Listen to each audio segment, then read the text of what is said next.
my door.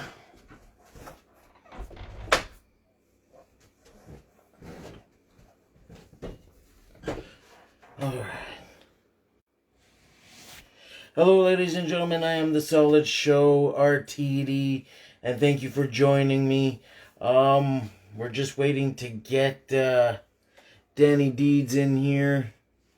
Let's see if I could invite him again.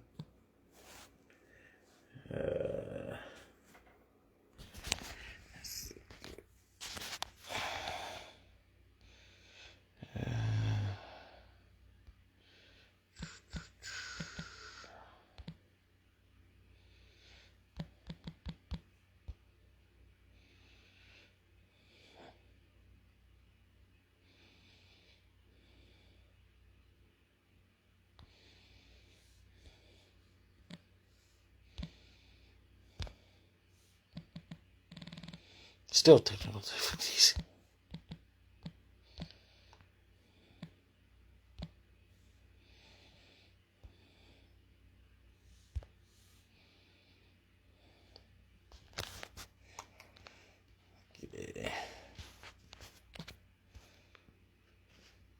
Hey, Charlie.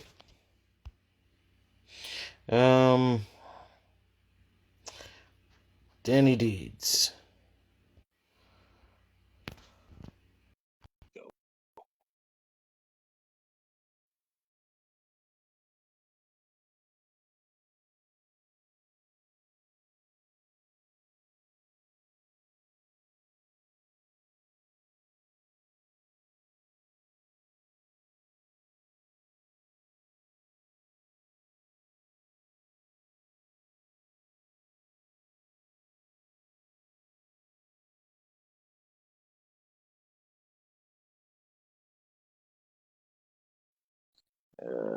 Let's try to find Danny Deeds again.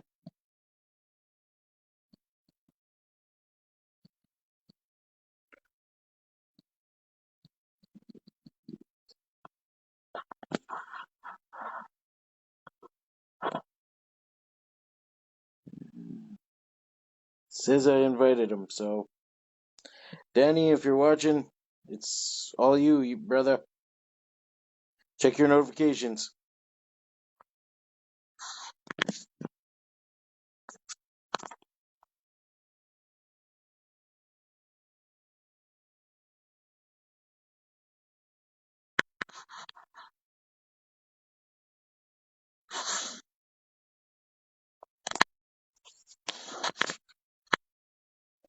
Okay.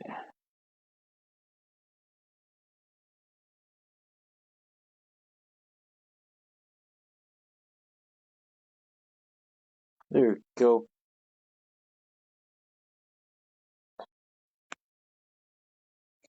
Says you're adding.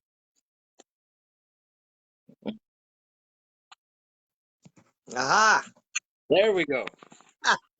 It only took 5 days. Yeah. But welcome back to the show.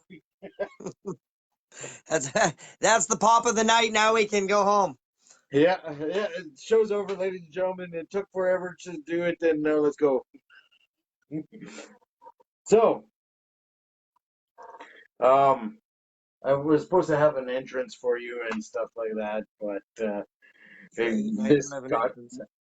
entrance. Oh, because I was going to play your You song need again. me? I'm sorry. Okay, go ahead.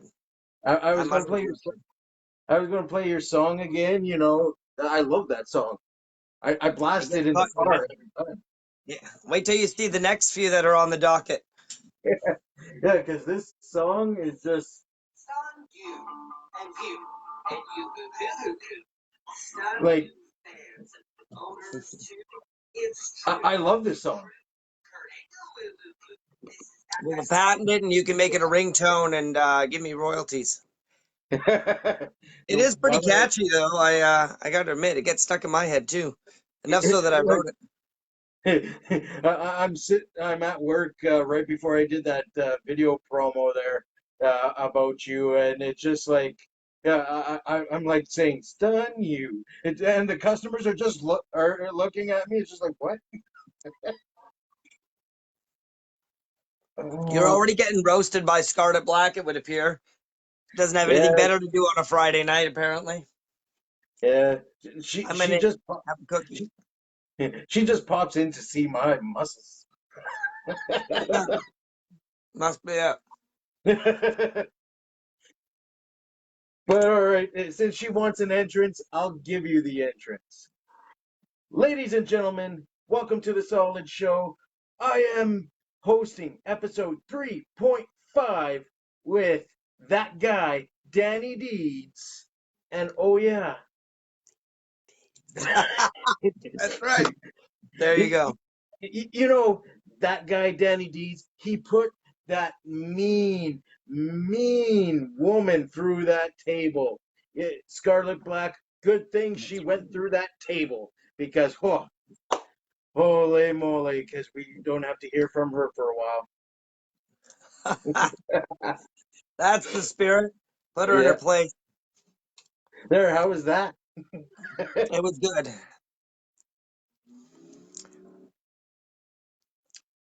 Hi, Patrick. I am here. I don't have a mask. I am in an isolated room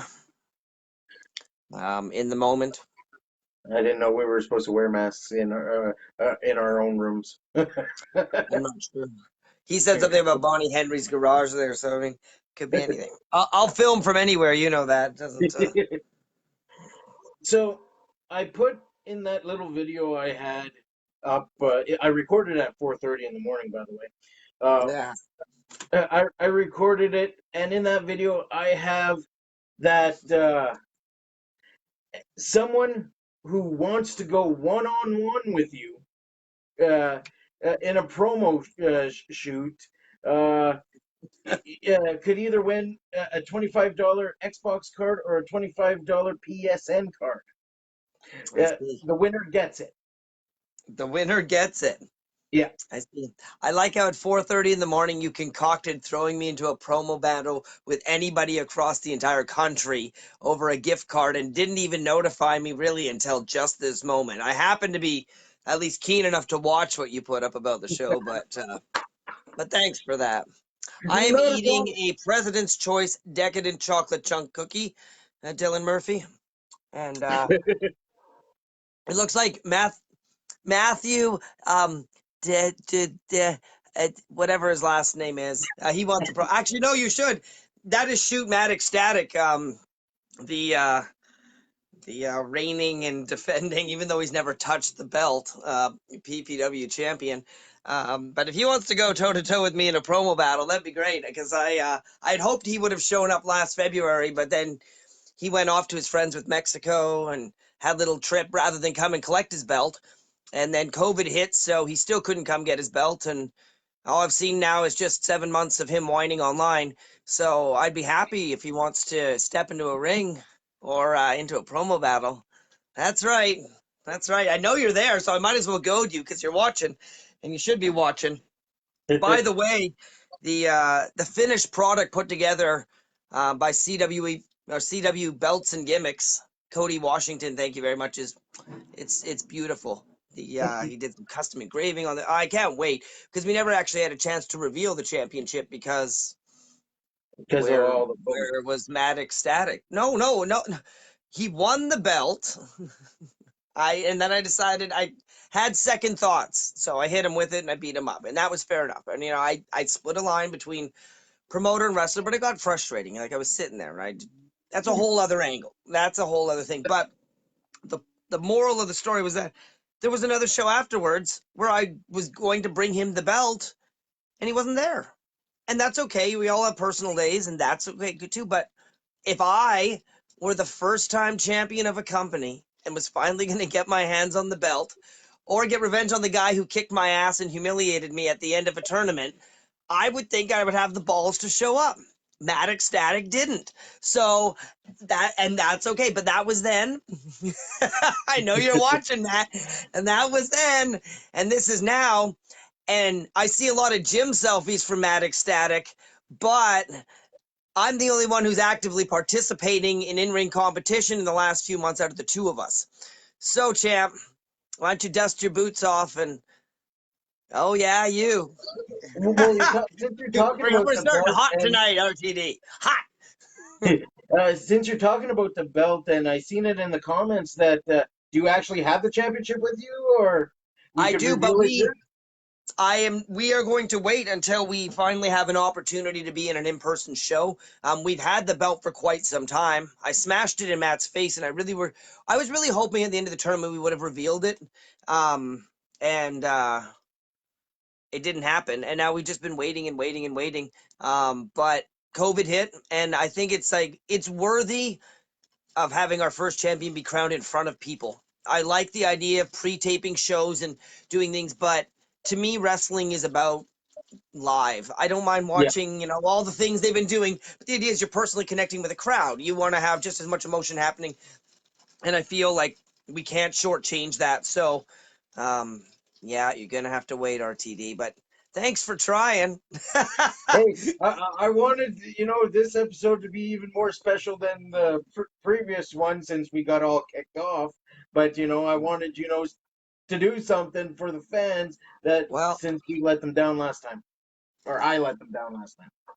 yeah, well that's fair enough. I think it was a hot start though that the champ and the promoter just are starting to banter each other back and forth, and you've already been showing off your muscles to Scarlett. So, and you put her in her place on a public live setting after putting her over a few weeks ago. So I'm glad that you've turned heel on this world and realized that Scarlett deserved her spine convoluting through the table, as the song would put it.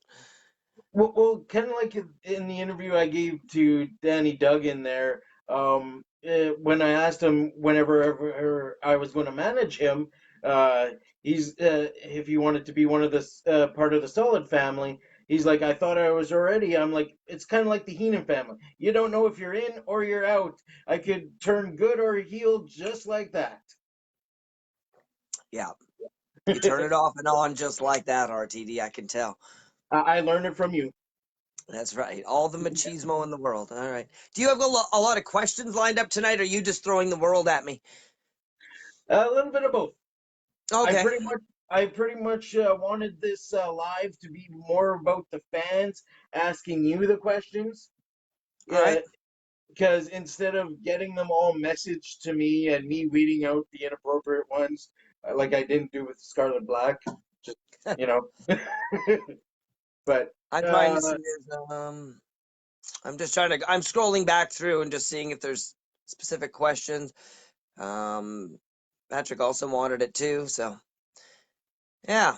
And a lot of bantering between Ecstatic and myself, and Dylan Murphy, always with the chime-ins, which I pop for because he's my homie. Homie. All right. So, what you got? okay, well, my one question I wanted to ask you. Yeah, one important question. Um, Do you ever see your company actually giving out contracts, or are you just going to do like, the independent scene? You come, I pay you, and you go away. I think I don't know that there would be so much of a demand for contracts in regards to trying to make wrestlers exclusive to a brand. I see great merit in doing it, and I see different companies that do try to brand a very specific set of talent. Um, but I also feel that the independent scene works in a variety of different ways. I do intend to bring in some kind of contractual situations once we start up again, but more so as it pertains to health and safety and well-being in COVID. The speaking out movement was um, really difficult, obviously, for the wrestling scene over the last handful of months as well, too. So, different harassment policies and things like that. Um, I think that, they, I don't know that there would be merit more than that. I don't have tens of thousands of dollars to give just yet, but, you know, um, I do like the idea of sitting down more so, especially now where we have to have a better gauge of different talent. Not only their credibility in the locker room, but whether or not they were going to be the right fit as far as what we're trying to go for in what we create in our locker room, and then pay structure and opportunities and things like that. I wouldn't mind taking more of an effort, which I intend to do with everybody individually, even if it's not written, and spend more time than just, hey, you want to come out and work a show on such and such a date? I want to sit down and have a conversation almost like it's a job interview and be like, what are the pros and cons of you working for us and us working for you, and how can we build each other up properly, and how can we both benefit from a mutual relationship? um, because really it's supposed to be like it's business, right? And sometimes it Yeah. gets a little casual, so somewhere healthily between contracts and not just throwing money at people. Yeah. That's the goal. Yeah. All right. As we were talking, Dylan Murphy there made a comment. Who would you say has been the best wrestler you've ever been in the ring with? Ooh, the best wrestler I've been in the ring with. I've been in the ring with a lot of fun people. Ah, that's a very tough question. Um, Probably have to say Nathan Burke, to be honest, my trainer, Disco. Probably because we spent more time in a ring together than anybody else when we were training. Like, he lived in the ring with us. He's retired now. He had a bit of a neck injury. We only had a couple chances to be in a ring together. Um, that's like as far as like just grappling around and having fun. But I've had so many good matches. Like, it's like Billy Swade's amazing to get in the ring with. Artemis Spencer's in the ring. El Phantasmo. I had a classic with El Phantasmo in an unsanctioned match. Just I could put over the world, to be honest with you. I love wrestling Rhea Von Slasher. Her and I have great chemistry on the island. She kicks my ass all the time, but we I do have bet a you lot she of. wants to kick a lot more than just your ass. Yeah, there was a one time that we'll take you on a bit of a road story. There was a fans bring the weapons match between her and I and Nanaimo, and Rigger Von Slasher, who eventually was also some kind of a stable leader for us in the House of Hell as well, was in her corner as part of the Von Slasher family. And they ribbed me by bringing out an electric bug zapper and kind of throwing it into the fray, but he had hid it under his cloak. But the problem is I was sweaty as all hell. So by the time I was on all fours walking away, she was literally zapping me in the ass, and there was these sparks flying out of my ass, and it was not. There you go. It wasn't. So there you have it. That didn't. That was a very roundabout answer for Dylan Murphy. Because I could sit here and put over so many different people. Um, but yeah. Matthew, I'm gonna so butcher your last name. I'm sorry. Disrocher said special clauses to exclusive, uh, no exclusive of brands, but selection of opponents in my favor for the contracts. I'm assuming. Well, special clauses, no exclusion of brands. Yeah. But Yeah. but selection of opponent. Yeah, I like that idea too. I mean, already creatively, I try to have a little bit more flexibility on people trying to do unique things. As I mentioned on the Sunday thing, territorially, it's not entirely divided, but because of a variety of different politics that have occurred, there is a bit of a landscape where certain people won't work for certain people, or they won't do this and that. So at least our brand provided and will hopefully continue to provide matches that may not have otherwise happened just because of how people are choosing to book. I've got a very broad spectrum. I That's why I work the indie scene still, to be quite honest with you. I love wrestling. I'm that guy. I'm doing the things, but I still work the indie circuit because I want to see what the next generation is going to provide. Who are the people I couldn't book? Who are the people who are stepping up as locker room leaders, taking the initiative online to put themselves over, and do things of that favor. And then if you're a guy or a girl or a person in general who's in the ring and loves it, um, and can really treat other people like normal human beings, you're gonna go a long way with me, to be honest with you. And then you can select your opponent for sure. Yeah. Um, Matthew also mentioned that PBW created something special, something you'd call home. I'd like to think so. But we are a mismatch of everybody.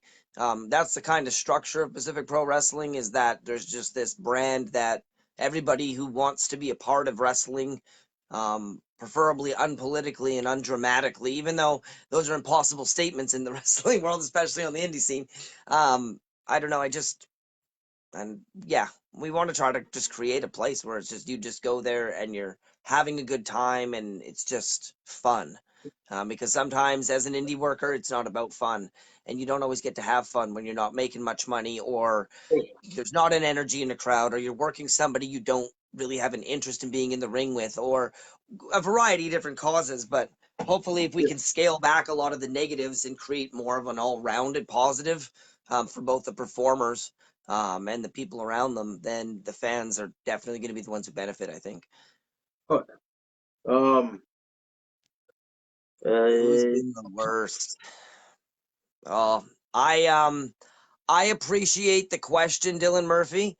But for the sake of not burying anybody, I'm not going to mention any names. I've had some matches that I know are some real stinkers and some real botchamanias. So as we all have in the wrestling business. But I think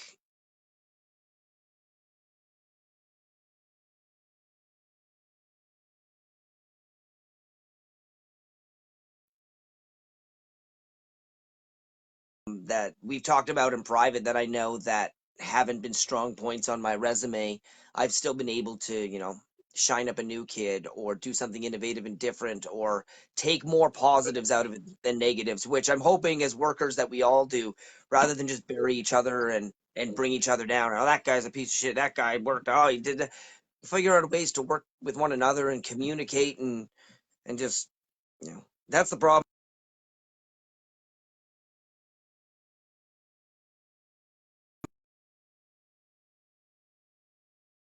Sometimes we do, and sometimes we don't because we're intimidated to talk to our peers in the locker room, depending on where our ranking is, in the pecking order of longevity in the business. But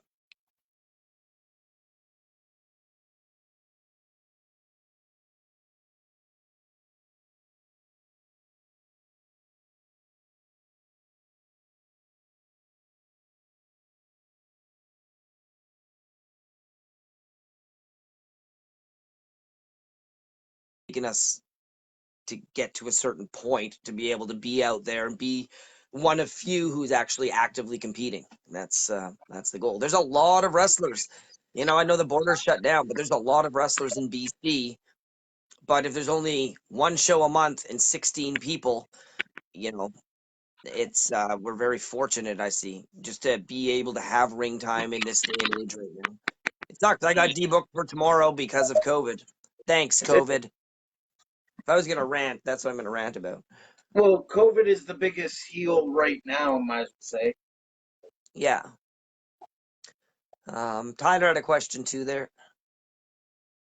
I'll let you do the reading. You're the host, so Well, my big screen cut off on me, so if there's no movement, my big screen turns off, and I've been trying to get it on, and it was cutting off the thing because so I'm just trying to go back. so the moral of the story is you're having problems getting it on and off. I got it, Yeah, RTD. It's all good. yes, We don't judge. because the What's my start was most black. memorable moment so far in PPW, Pacific Pro Wrestling?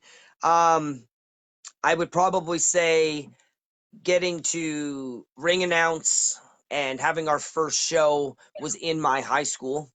I ended up being voted in our yearbook to most likely end up in WWE, actually, and myself and Adrian, who does a lot of our graphics and does so many creative things behind the scenes. Um, him and I were both voted that way. So to go back to our high school 20 years after we had graduated as a promoter and be able to put on the show, that was exciting. Um, I so many things. I really liked when Scarlet Black ended up surprising the entire world and winning the DOA Wrestling UK Women's title, an international championship title change taking place in little old Abbotsford on the second show. We had Rikishi out there for that one too. Uh, I really liked the tag tournament. I liked all of our shows. That's what I say. We try to like jam it full and like all of the matches. I can't think of like any match that I wasn't happy with putting two people together. Whether or not there were so many unique things. Some things didn't go as smooth over the time, but um, And I think probably though, in rather than just not just the first show, but the ending of the last show we had, where Todd Quality's mom unfortunately had passed away just over the like almost coming up a year ago over the holidays, and he didn't know, and Adrian put together like a slideshow of his mom, and we brought his dad into the ring, and I might cry, but he I don't know, it was just very heartfelt to have the community just come out and really just know that beyond entertaining that we all just between fans and wrestlers alike we all just we're human and we really genuinely care. It's yeah, I get so Hopefully, emotional. it's kind of like what CWE did for my dad, since I've been doing a lot of prep work for them, putting out posters, getting sponsors, and all that for them in the Parkland area. And then my dad passed away, and then Danny and the CWE was so nice to give him a 10 bell salute there and honor him that night in Dauphin, where I was living at the time, and it was like just a great honor just for a company that didn't know my father did that. Like I was part of the company, but like kind of like put away in the closet area. And for an indie company to do that, to show respect like that, I was all of us, me, my sister, and brother, we were all blown away. We were like honored that a company would take the time to do that, just like you guys did for him. Yeah, yeah, good. That's good to hear. Goes all the way across Canada. Go Canada. Taking care of each other. Patrick said, "We await your relocation to Kamloops." Yeah, there's a lot of pressure. A lot of people want me to come out Kamloops direction. Who knows? I mean, right now Abbotsford's been pretty good, but I do spend a lot of time up in the general area of the Okanagan a lot more than I do down here now, so you never know. Um, Dylan Murphy said, "If you could stun any historical figure, who would it be?" Historical figure, any one of them? Uh, I don't know, probably.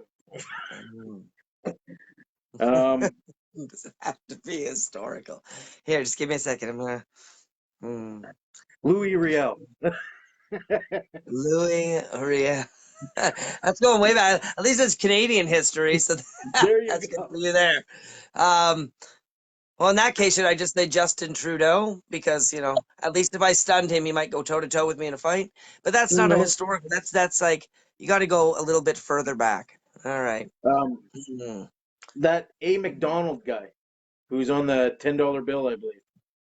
John John A. McDonald. I you know who I'd stun? Gordon Campbell, the former premier of British Columbia, for getting all his DUIs after he was done being the premier and just, you know, that's it. We'll go with that. For those of you who don't know BC history, you don't know Gordon Campbell, I can't help you with that. I'll look it up. Patrick wrote, "Oh, sure, put over Scarlett one day, put her through a table the next." Yeah, well, see, Scarlett is in this quasi state of between wrestling right now until she gets back into the ring. So I'm sure anything I can do to help her get over would be appreciated. Yeah. um, well, I don't know if she's Hi, still Jim. here. I don't know if she's still here, but Jade was here. She said, Yeah. "Hi guys, good to see you both. Danny, you are the best." What about RTD? What about mine and yours and Slade's group hug we had at the last meeting together? Like, come on, Jade, that really hurt. It hurts. It hurts. Yeah. uh, Patrick. Whoa, he's uh, uh, really asking the questions. Danny, Well, he's why don't interactive. That's the idea. Okay, Danny, why don't refs believe you when you report your opponents pulling your hair? I think drugs. I think that a lot of the time prescription drugs are causing our referees not to see properly. I know Pete has been known not to see properly. He's getting on in his years and he's already got a beef with me. The young kids, they often mistake blonde for, just nothing, or like the silver look for the gleam, and like, but it's there. I've always had hair. You can see that there's hair there. The fact that a He's under the referee can see a surface. hand behind my head pulling on these fine fibers and then they don't call it is still ludicrous to me. Um, I honestly think, though, that all this medication and painkillers that people like referees have to take to do it night after night after night, it's just messing with them. And Dylan wrote, "Ha ha ha! Yes, done, Campbell." that's right. See, and Jill said, "You give the best hugs."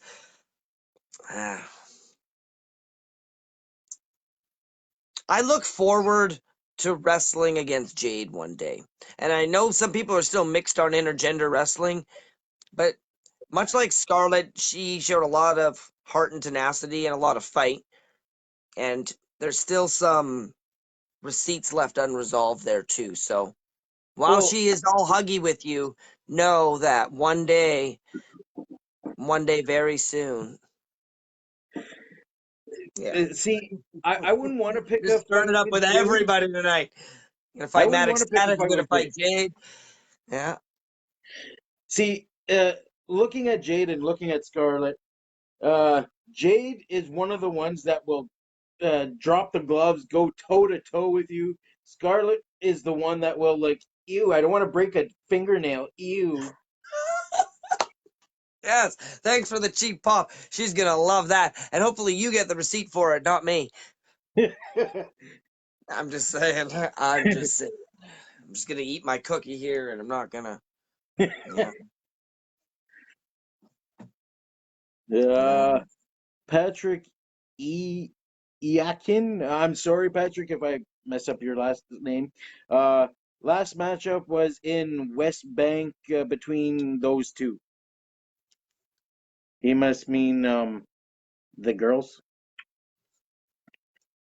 Too busy chewing. I'm just listening to you. Put your foot in your mouth. that's that's all you, RTD. All you. Well, I wasn't in West Bank, so I don't know, and I can't pronounce his last name. I'm sorry, brother. That's okay. But to bring you up to speed, RTD, Patrick often is at any of the Okanagan-based wrestling shows. He does a lot of filming. He runs a group called the Dojo 3000, and I told you, she was, yeah, you got your own foot in it. Um, oh yeah, me versus Jade. Yeah, actually, that match I'm pretty sure had like about 1,200 or 2,000 views or something way up there.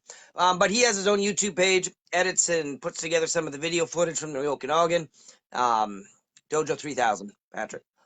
Uh There you go, Patrick. There's a shout out for you.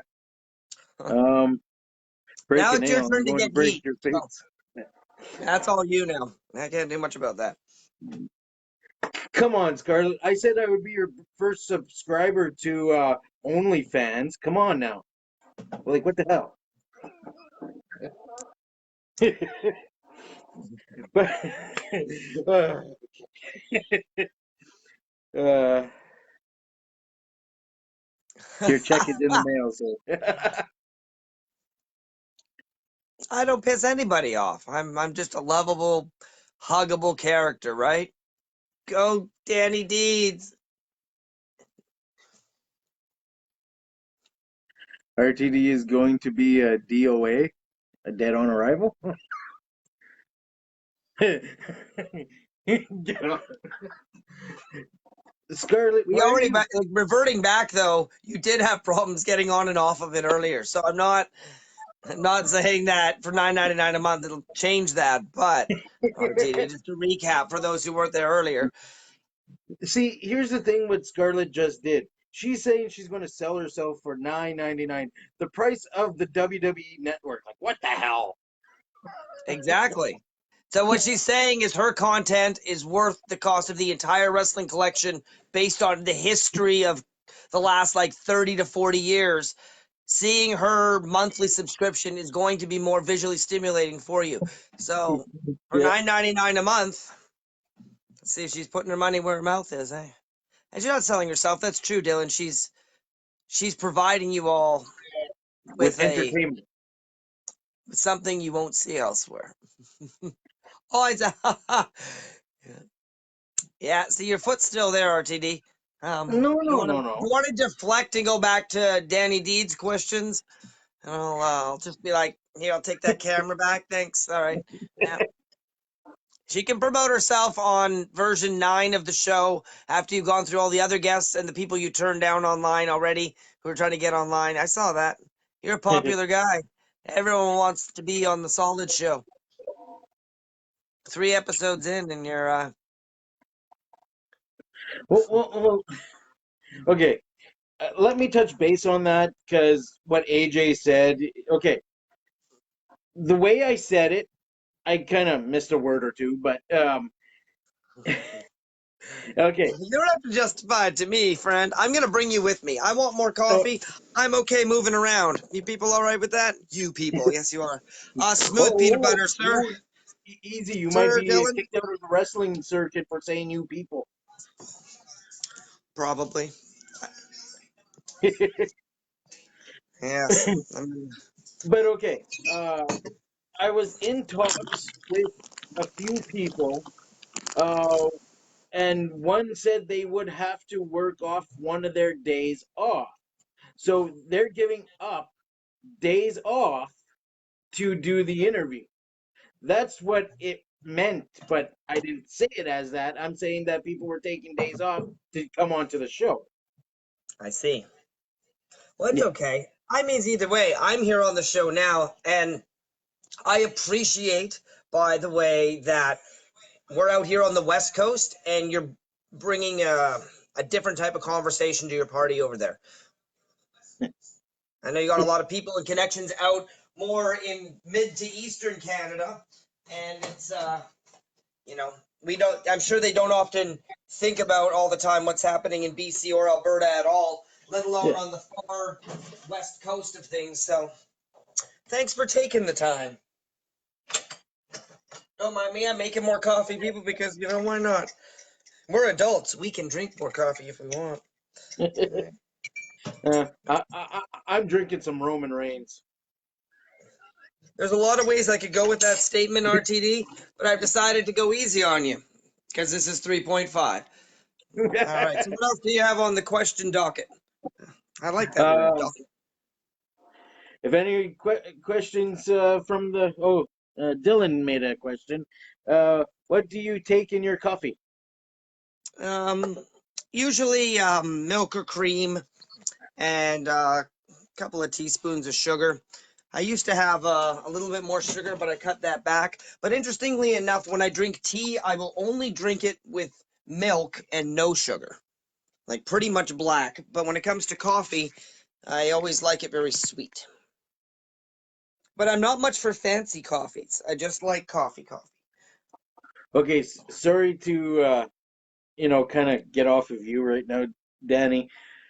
Jade, you're still in the room, so I'm going to ask you this: do you want to be a future member of our episode? We could do an audio one or a video one.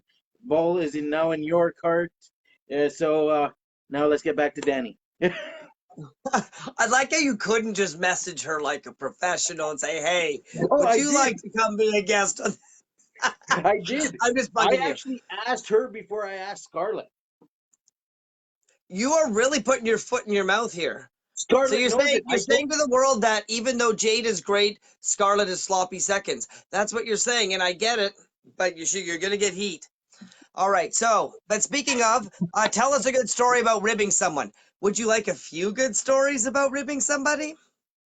All right. So Oh, one of is my it kind of like favorite an Owen ones. Hart rib?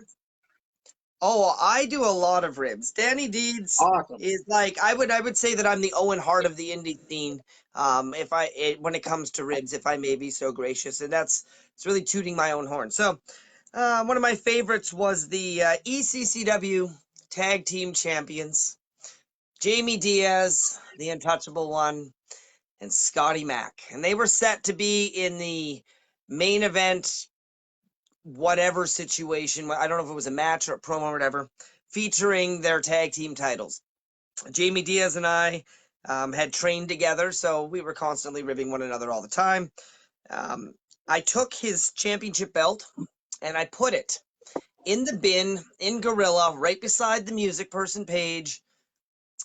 But I had to go back to Abbotsford and I had this strategic plan. My plan was I'm going to tell a couple people so that way when he starts to sweat, and I knew Jamie Diaz would, that he would go and somebody would go like, here you go, here's your belt, whatever.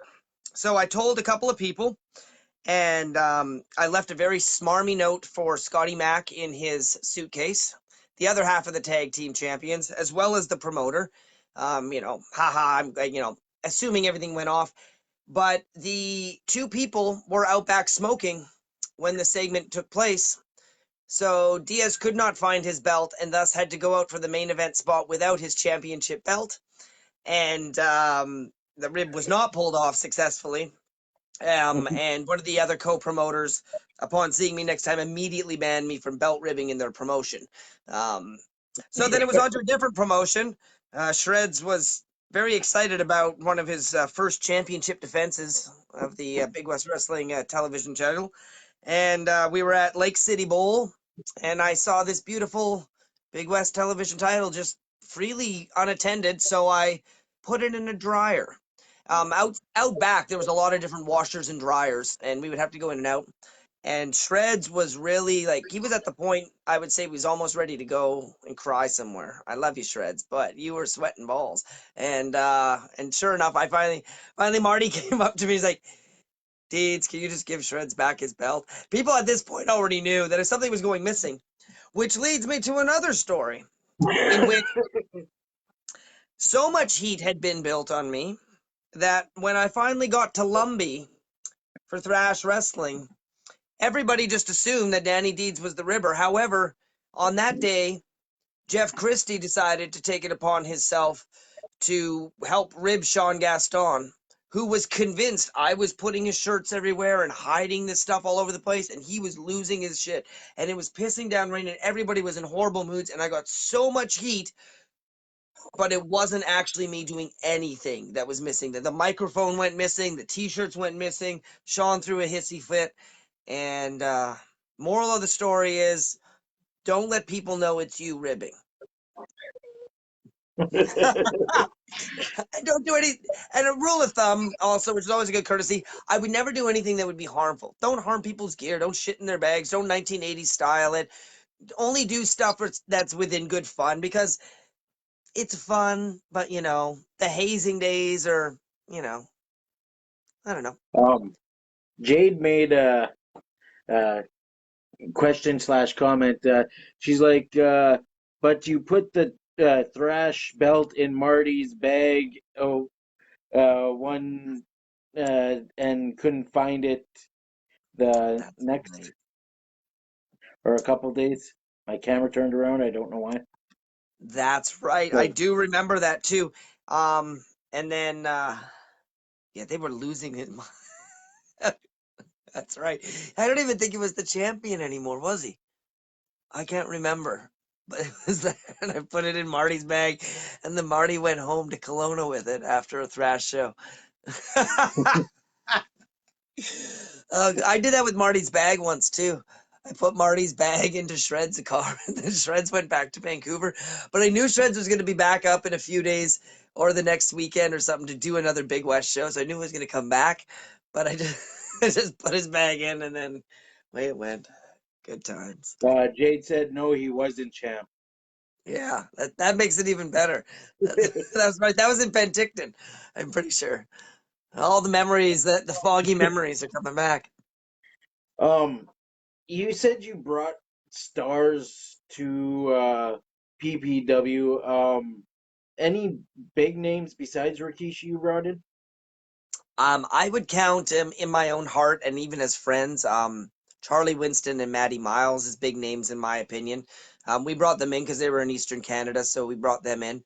And we just love them, to be honest with you. They are good people, and I'm sure you've had a chance to meet them over the CWE tour times as well too. So, um, and then we had I consider we brought everybody in that way. Like everyone came from all over. We had VIPW, we had Okanagan, we had, and I consider everyone building. But other than Rikishi, we had Simon Gotch signed. He was going to be in our headline against Mustache Adam Ryder.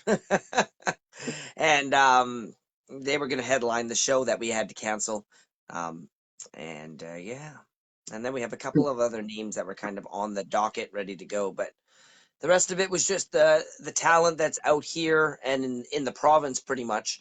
That were the ones doing it, right? So, and that's really what I want to do. I don't mind the idea of bringing in names, and I think it's good for nostalgia's sake to bring in names. I think it's sometimes good to bring in names for a variety of reasons. But I honestly believe in the talent in our province and in our country, and even in the Pacific Northwest. When the borders are open between Washington, Oregon, Northern California, and Alberta, or even across to Manitoba, if you were to look in either of these L-shaped directions, we literally have hundreds of wrestlers. Yeah. And we need, like I said, 12 to 14. So giving them a chance to work against one another or work against people that they haven't worked, and just showing the chemistry. I like doing that. I would rather see three brand new matches that I've never seen before, but you're familiar with some of the people and be like, oh yeah, I wanted to see a Danny Duggan versus, Cremator Von Slasher match, or like what, just Yeah. random, like, so that's where the focus point's going to be. But we do have more surprises coming your way. Um, As long as if COVID knocks it off. but Casey's like been LA too. Yes, sorry, I saw her there too. Yes, I didn't think about mentioning Casey, and I didn't mean to not mention her. Her and I go so far back though. We're we're so close. Like, but you're right too. Like having her come back was huge. The pop that she had coming out was great too. Oh, all these memories. I'm so foggy. I'm remembering. I have thought about it too on that side note while I'm scrolling these comments. Um, Danhausen. I remember about just when we started out, Patrick was all over, bring him in. And it's like, who is this guy? And then I started following him. And Patrick, I will perhaps be reaching out to Downhausen in the future when the borders are open. Um, I like his style. He's kooky and he's a little bit different, but that's what I like. Anyway, sorry not to cut you off there. not a problem. In one of the comments up above, they asked when the COVID's over and the borders open, you ever think on wrestling down in the States? I would like the opportunity, but I would also like to do it legally. Um, and I don't know what that process would look like. I know there has been a variety of times over the years. Like, it's interesting. Wrestlers from down south can just roll on up to Canada, but if we try to go down south, they don't want us doing anything that's going to be having us be making money in their country. And that's the reality of it. And if we're caught doing that, then they ban you from 5 years from entering your country. And so we have the choice of either applying for a very long legal situation or just crossing the border in hopes that we don't get caught. And I have kids, and I want to take them to Disneyland one day. And so I would really love to. I would love to go down and work Defy if I was ever at that level. I would love to work DOA. I would love to work a variety of the different companies that are down there, and then explore. And I would actually just love to explore America, to be honest with you. I've only been down there a handful of times, other than Washington, Oregon area. I've only been California, Texas, like a few times in my life. So, um, if the opportunity was there for sure, but I would want to make sure that all the I's and T's and yada yada were dotted, just because I I'm not going to be one who's going to end up taking that chance. I don't I'm all for people who are able to go over and entertain and do that. For me, I I know I'm shortchanging myself. Yeah. So, yeah. Um. Okay.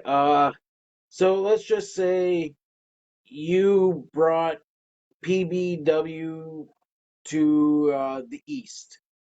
You decided to travel to the east. Metaphorical questions. All right. Yeah, Yeah. because right now we can't, so it has to be, you know. Uh, Imaginable. let's let's just say you brought it to the east to do a show. Which province do you think would be the best one for wrestling? Would it be Manitoba, Ontario, Quebec? I hear the Quebec wrestling scene's really hot, but to be honest, I don't really know. I know that Danny has made Manitoba very hot, but I would think that if you were in Southern Ontario, you'd probably have more promotions overall, so the spill of talent would be maybe greater. But knowing that I haven't been eastward that far, I would all really be guesstimating based on that. I mean, I kind of pay attention to the different promotions more or less. There's a handful in each province that are popped up that I kind of follow, but I know there's a ton that I haven't even tapped into yet. So yeah, You ever think on coming and connecting with all the indie promotions out east to get onto a show or? yeah. I think it was a matter of getting to a point where I could really focus on being able to do that. I do. I love my kids. I have them, but they do consume me. I have a few businesses in Abbotsford, and we've got the promotion here, and so I feel like. I feel like both. I feel like even though I work hard for all the things that I do, petitioning around to try to work a 4 to 5 day a week wrestling schedule, or even just floating over occasionally, I want to make sure it's worth somebody's buck to bring me out there or to go do it. I feel like I'd be worth it to come out there to have some kind of entertaining thing, but I know right now, until things are back on track, there's so much in each of the provinces that once we get back, a lot of promotions I don't feel are going to be necessarily seeking all of that out of town talent just yet, because there's so many people that are pretty much clean slated now. Everybody for every promotion, one could be lazy, one could be in the best shape of his life, one could be the next big thing. You probably don't need to be going over there, but I definitely would be open to it. I've wanted to wrestle eastward. I would love to still, as mentioned the other day, maybe come work for Danny, but do maybe the eastern leg of things rather than do BC Alberta. Maybe fly out and do Manitoba, Ontario, and up and around again. And by the time you connect back to Alberta and then come back and just do it in a bit of a different setting, work a new town, work a new this. But yeah, there'll be more, but it's so hit or miss. Like we were all gung ho this fall. We came back guns a blazing. I'm making music videos. I'm doing promos. There's been like a couple of shows, and now again because of travel restrictions, I'm canceled this weekend. Likely because of that and because of travel just around here, I probably won't be performing again this year in the ring. And I gotta wait till next year again. So now we're right back at square one again, where all the momentum that I just spent 2.5 months trying to get everything back in. Let's get the media back up. Let's get everything fired up. Let's not be focused on the 6 months of depression. We're right back where they said they were right at the beginning, where we were gonna be. Oh, we're gonna be in phase two, or we're gonna go back and have another whatever they're gonna call it, another outbreak, another lockdown, whatever they get to. Yeah. And you know, yeah. Um, So ranty, so off topic, ranty. it's good. It's good. It brings in content. Um, what do you if you're not wrestling, like if let's just say you weren't into wrestling, what would you be doing right now? If I wasn't into wrestling, I wouldn't Yeah. have any clue. I wouldn't have a clue. There's never been a Danny Deeds that has known a life that didn't have wrestling in it.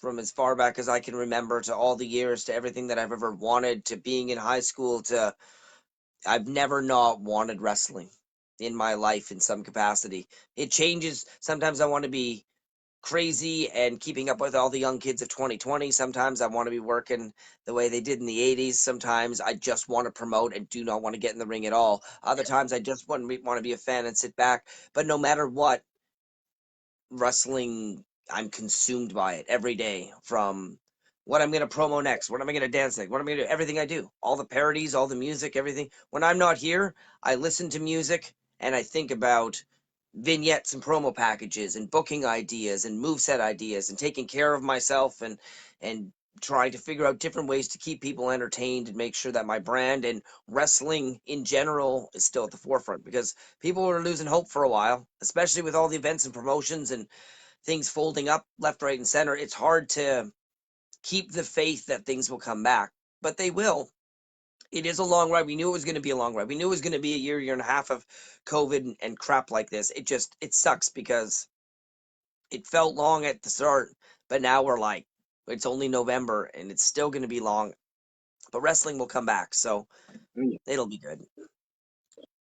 Um, Favorite town? Sorry. You got to keep up. Jill's asking, what's my favorite town? We touched on it on Sunday, but to recap, Nanaimo, actually. Um, I feel that the people of Nanaimo have a raw hate for me that rivals a lot of cities. I've had a lot of chemistry with a variety of different people, and I've had a lot of fun matches there. But even from working back in the old Centennial Hall, which doesn't actually host events anymore, to the Departure Bay activity center. I just love it. It's a beautiful town, and if you're a wrestler, I really recommend. If you ever have the chance to go out and work a show in Nanaimo, I know VIPW runs there regularly. They definitely do it. The city's beautiful. The venue is literally, you walk a block away, and the crescent of Departure Bay is right there, and it's just, I don't know. It has all of the things and all of the elements, and no matter what, it's electric. Um, yeah, I'm very fond of the Okanagan, though. To be fair, other than my hometown, which, like we mentioned, working in your hometown is always a fun time, and I have a lot of memories there. But the Okanagan is like my home away from home now. I feel like, I don't know. I just really enjoy it no matter what I do when I'm going around the entire area, from Merritt to Kamloops to Kelowna to Summerlin to Penticton, wherever. That whole general 3 to 5 hour gap away from me. I'm happy with it. Yeah. Casey wrote that it's going to be a real real weird to be in a Big West show tomorrow and not have any of the lower mainland talent there, but it is what it is. Yeah. Yeah. It is quite disappointing, and it's really unfortunate. But the Okanagan has a lot of talent. Marty's been able to pull it off before. We've had many shows where the Coquihalla Highway or the other highways, because there's a bad mountainous stretch between here and the Okanagan where the day of we can't go. And he's had to just change everything on the fly. They have a stellar main event. Anyways, him and Cope are going to beat the bejesus out of each other in a bull rope match. And there's a lot of stuff going on with that whole everything right now. So it's going to be something to definitely tune into. So, but it is unfortunate. Yeah, there's no Big West television title match. There's no internet championship tournament. There's no Liza Hall, Eli Surge, because we're all from the same general area down here. So So why don't you guys have the match where you guys are, and record it and send it to Big West, and Big West could add it to a show. just like the empty arena matches of The Rock Yeah, and Mankind, right? It's yeah. regretful just messing around. Yeah. Patrick said, "Come to Kamloops and start a wrestling school."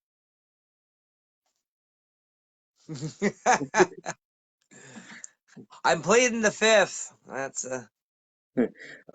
Terrence, if you could wrestle any promotion for one match, where would you wrestle? mm. Well, to be fair, oh damn. If you wrestle any promotion for one match, where would you wrestle?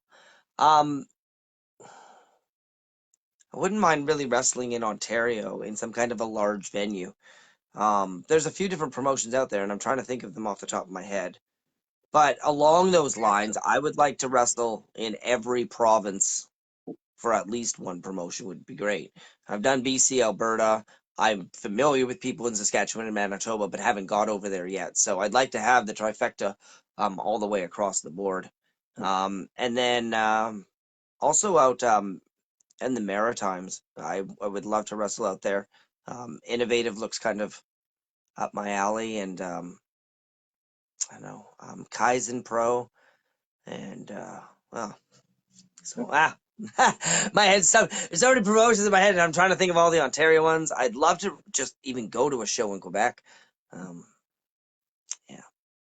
Um, t- Bouncing off of the promote other promotions, do you think if let's just say, since you're from Canada, you go to New Japan, uh, the speaking barrier, do you think you'd still have a good match even though the speaking barrier's off? Like some don't speak English, some do. It's just I think that if you are a true performer in this business, then you will know that where there's a will, there's a way. There's a language for us that it's just unspoken. You know, I don't. If you can get into, you don't need to get into a ring and have a map or an essay in your head. Our job is to go out there and feed off the people and entertain. It doesn't matter what language you're speaking. It doesn't matter, because wrestling is the language in the end. That's the idea, right? And if you are on the other end, if you're the athletic portion of the entertainment that we are supposed to be, then I'm hoping that you'll be able to keep pace as an athlete in there and compete and wrestle around and do the things that we just know to do. But I think it'd be very interesting. I haven't had a chance to go over to Japan myself, but I do know that there are some people from the Okanagan who recently went before. I know a lot of people from Canada do go over in general. I would love to go. I think it'd be a great thing. But as going with any country, you're going to have learning curves. But I think as far as in the ring, though, I don't know. Patrick said after you're finished schooling Justin Cider. Justin Simon. He was the guy who came on here the other day and started berating me, but he actually manned up after I cut some very aggressive promos the night before our thing, and he came out and he was just guns ablazing, and he put me in my place for the moment. And I'm letting him focus now because he also put Ace Redmond Jr. in his place, and they're having a match tomorrow. So once he's done with that business, I'm going to start berating him constantly again on Facebook because he has it coming. Casey wrote, I kind can of, I I can just scroll been, down the comments if you want to just do the questions, because I'm reading all the comments as we go too here. oh, okay. Uh, uh, Tony asked, what's your favorite match? So many things. So many things. Um, I have I have a couple of favorite matches. I really like my unsanctioned match with El Phantasmo. That was April 2009. El Phantasmo's in New Japan, and I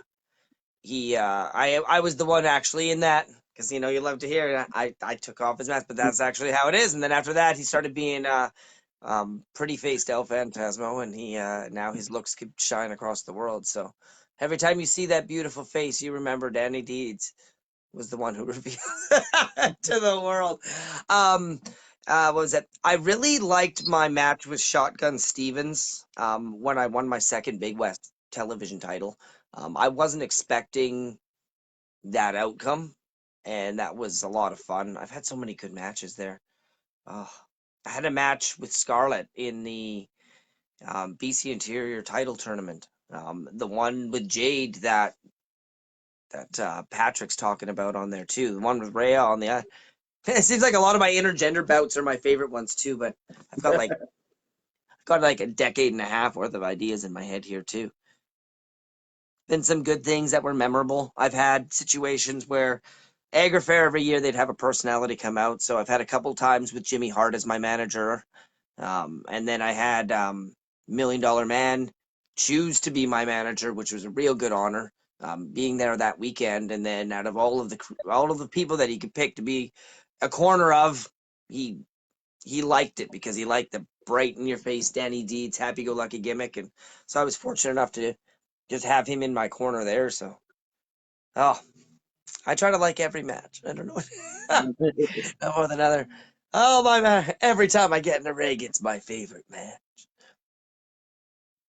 I have had a TLC match though. The unsanctioned match, Tony. I'm sorry to scroll down and continue on your point there. Go The for it. unsanctioned one was that there was just no rules except that there was like a pinfall, or a submission, and we were all over the building and we did a variety of different things. I did have a TLC match. It was probably my last match for ECCW a few years ago, and it was myself and Scotty versus Todd Quality and Andy the Dreadful Bird. And we put Mike Democrat through a table and we smashed up his face really good with a chair, and it got pretty violent, pretty heated in Abbotsford. So yeah, I've been in a few of those. I've been in a few fans bring the weapons matches, which over the years I've seen and felt some things, that's for sure. Um, Dylan wrote, speaking of ELP, how did it feel to be the one to take off his mask? It was good. It was fun. I enjoyed working with him, and the whole build up too was we had the House of Hell and we did a bunch of fun and creative things with him. I think one of the most innovative things in that angle was not only revealing me to be this mastermind behind things, but there was a match between him and Cremator a few months prior in which Cremator reverse choke slammed him face first into a pile of glass. And at the time, I thought it was a very unique thing. I hadn't seen it in ECCW at the time, and it was what it was, but it's an acquired taste. But Uh, would I ever Casey do a rolled a big. TLC match with Rye? Sure. RTD, want to have a TLC with me? Come on. You know Uh, you wanna. and Uh-huh. can we bring in a flaming table? If you want to. Although, another fun story. Once upon a time, Story time. Jamie Diaz is doing whatever he did. They set up a table at the RCC in Vancouver and just covered it with. I want to say that it was Jamie Diaz. Maybe it wasn't. They covered it with lighter fluid. They put Kenny Lush through the table, but his singlet absorbed the lighter fluid. So when he rolled out of the ring, he was still partly on fire, and it got a lot of heat. There was a lot of heat. I think that led to the downfall of. Well, not the downfall. Kenny Lush is great. I think it finally led to Kenny Lush leaving that particular company at the time. Dylan Have Murphy, you have you ever been in a cage match? I have not. I've been in like a chamber of extreme match where like one of the fans bring the weapons matches was all around in like it was just like construction fencing, so like we were contained, but it wasn't a cage and it wasn't Yeah. a formal structure. I would absolutely love to have a cage match though. I've got some people in mind. I'd love to have Marty Sugar in a cage match, and I think that him and I over the years we brought out the best and the worst in each other at times. And I know that he's somebody who would go toe to toe with me and he wouldn't go easy on me and he would just bring it, and man to man, we would just gut it out. Same with Todd Quality. Sometimes we're on the same page, sometimes we're not. But I feel that Todd Quality and Danny Deeds at some point need to have a one on one, and I'd love to have it in a cage. We fought each other before, but I think that there's a lot of animosity still ready to bubble out. Total quality. Speaking of cage, um, back in the old World Wrestling Federation days, they had the blue bars Yeah. cage. Uh, I was about to say, do you would you prefer that type of cage to the Yeah. uh, to the like steel cage, like a fence cage? Yeah, for sure. That's a big fan. To me, that was the first cage that I had my heart set on it. But of course, I'll deal with chain link if we need to. But I really just enjoy the look of it. It's very classic, enjoyable. Casey wrote, I'm trying to read this here. Deeds, if you had to choose one of these, which would it be? A ladder match with Ace Redmond Jr. or a tag team match with you and Chucky versus Marty and Cope? I would probably choose the ladder match with Ace, because I haven't had a singles ladder match yet. I've had ladder matches, but they've always been group activities. But there hasn't been a single, let's climb up. And as you know, both Bret Hart and Shawn Michaels, who had the original ladder match, I'll have you know, as well as Shawn Michaels and Razor Ramon. They were very inspirational, and I'd love to do something fun like that one day. Um, yeah. Um, Jill Did mentioned we? Slave down here too. What about Slave? Uh-oh. Um, What is she referring to as a hardcore opponent? Who I've been in hardcore wars with Slave, and he'll kill you. And he'll kill me. And we have gone toe to toe. I don't know. Maybe she's talking about a cage match. maybe. If Slave and I got into a cage, it would be a bloodbath, I'm sure. But sure, let's do it. Slave, Um, want to book me in a cage match against you? If you're out there and you're watching and you want to come out, I will accept a challenge of a cage match with you. It could be in your Scarred Yard. It could be in Vernon at the Schubert Center. It could be at a Legion.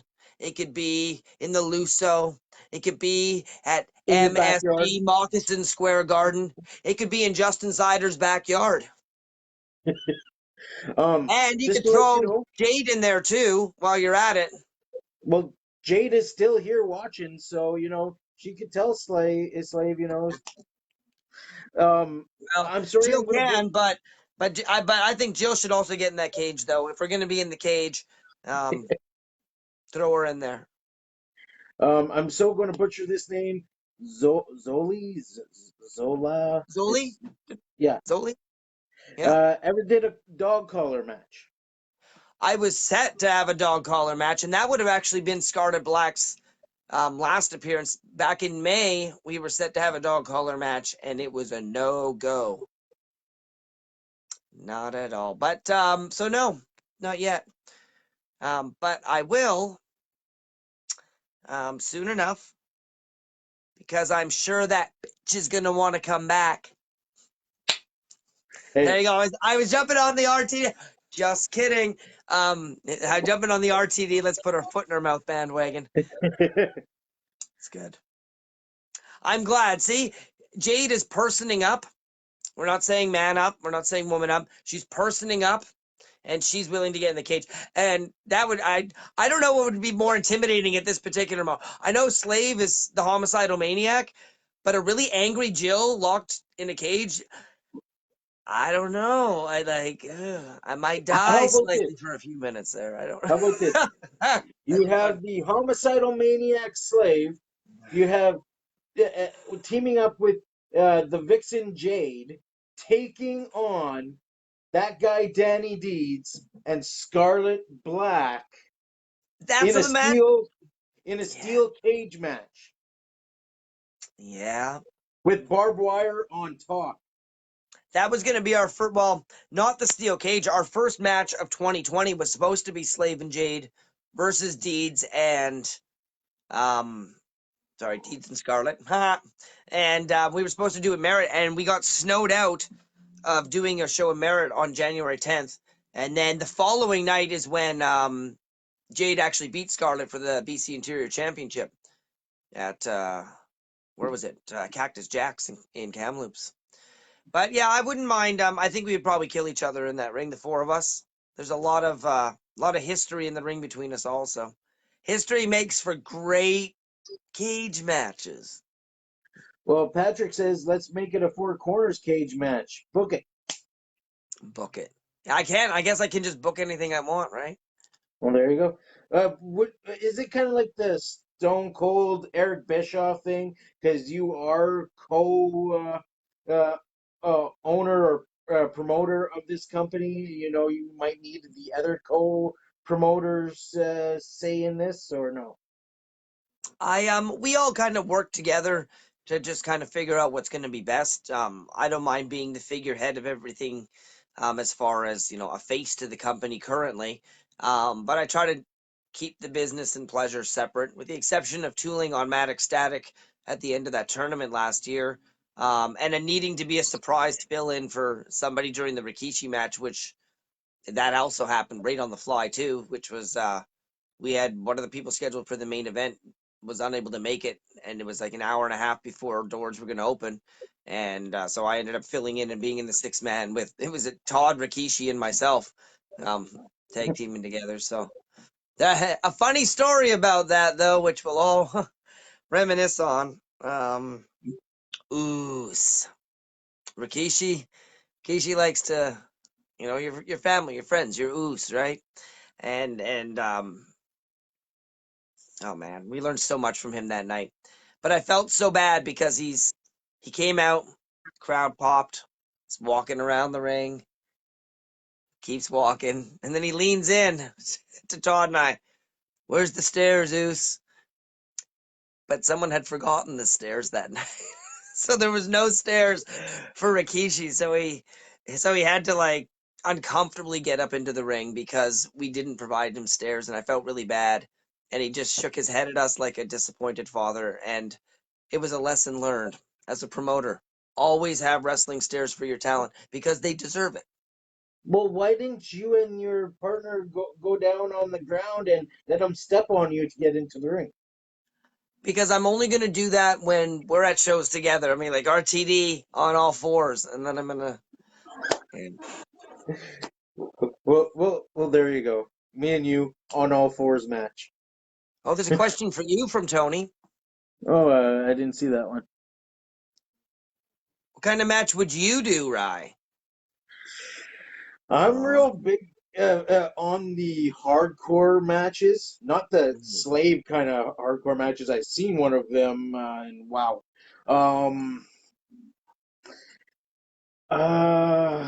I would like to do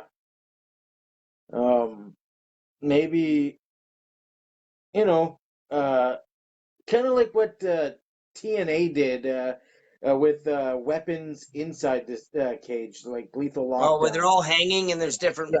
Yeah, Yeah. I would like to Interesting. do that. Interesting. Okay, so that's the goal. Ask Danny to book it.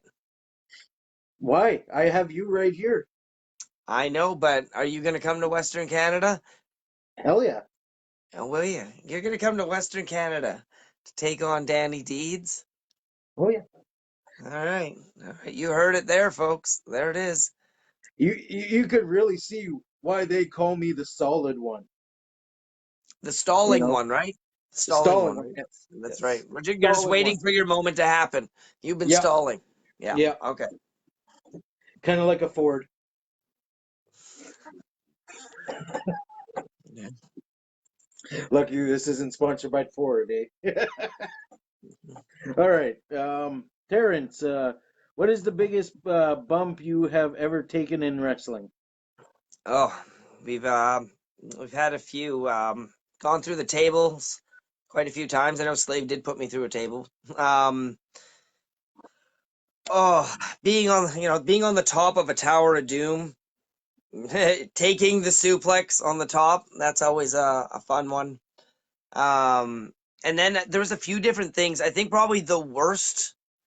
It wasn't even so much a large bump. Like the highest would have to say is a top rope like superplex because that's as high up as we can visually go. Um, like without surrounding things.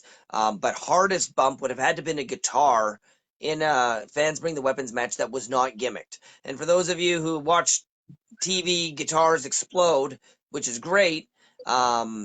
But this one was not, and it was just full bore, him expecting it to, and he hit me so hard that I lost feeling in my arm. The circulation, it swelled up so bad that like it was my bicep and elbow that he hit.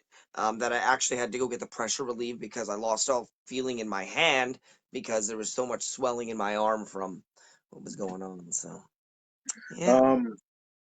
Just to touch base on Dylan's question there, would I pay for my own flight?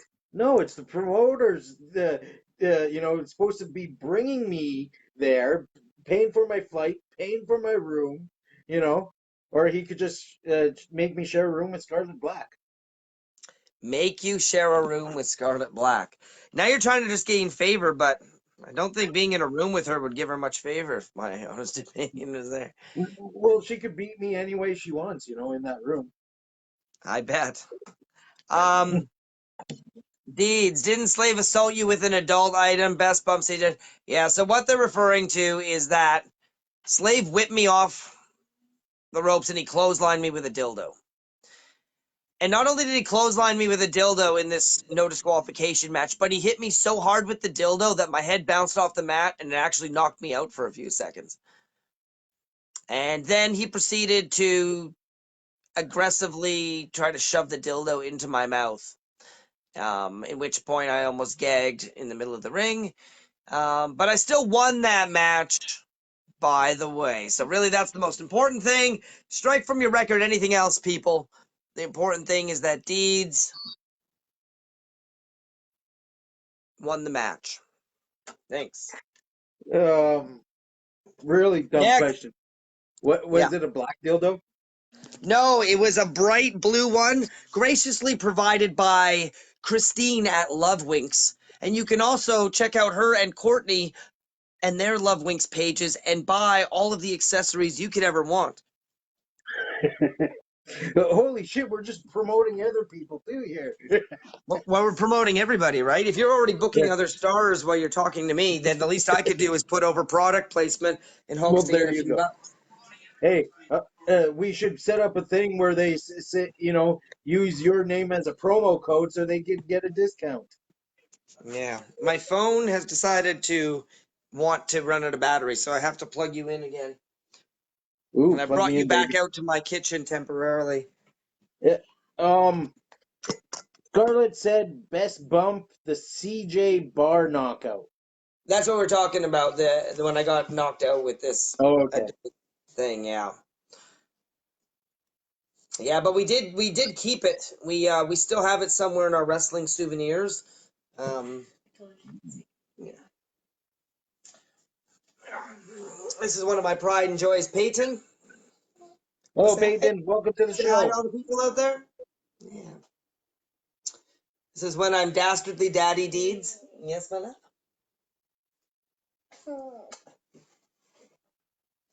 So, Peyton, got a question for you. Oh. What? You going to become a professional wrestler just like your father? Yeah? You already got a name picked out? No? You don't want to be called that girl? What?